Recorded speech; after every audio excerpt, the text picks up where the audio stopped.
Well, hello. Welcome back to another exciting edition of Coffee with Stephen. So, this week's blog is entitled The Four Indictments.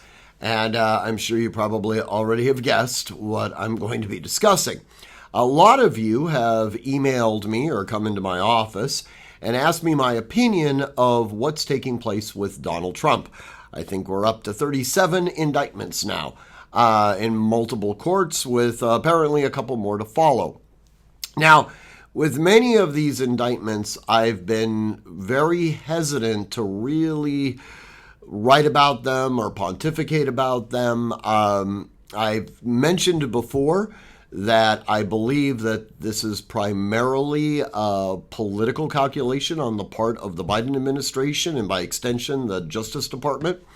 I don't think that that would come as a surprise to anyone that reads this blog or watches these videos. But these last four, the ones that were filed in the District of Columbia, these are the ones that give me the most concern. Not about Donald Trump's, potential for being incarcerated. To be absolutely candid with you, that's completely irrelevant to me. Instead, I'm really focusing in on the Justice Department and what they're doing. These particular indictments, I think, are troubling not simply because that they articulate some form of a criminal act. Quite the contrary. I think that they specifically are set up to show how Donald Trump did absolutely nothing but exercise his First Amendment rights. And somehow they are attempting to criminalize what could basically be described as thought. All right, that they are forcing people to now effectively make the correct decision as opposed to a decision. Now, I get into that in some level of detail. It is entirely fine for anyone to believe that the earth is flat. They can articulate that the earth is flat.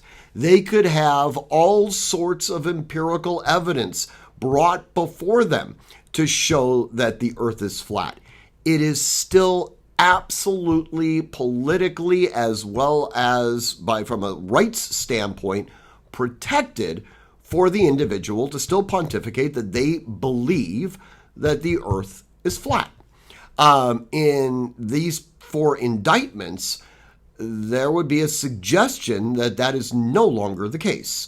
That in reality, once you have been given some level of argumentation that your position is wrong, you are now precluded from articulating that original position.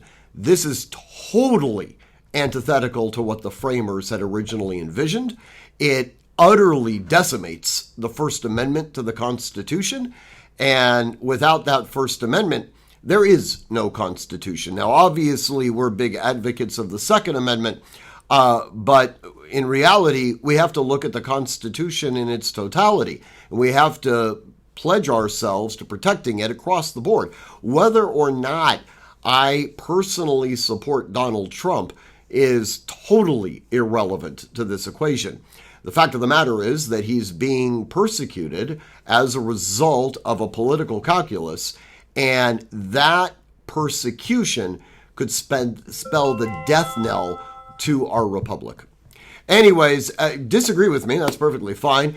As always, I would like you to read the blog and train constantly, train consistently, train repetitively, and train with purpose. Above all else, stay safe.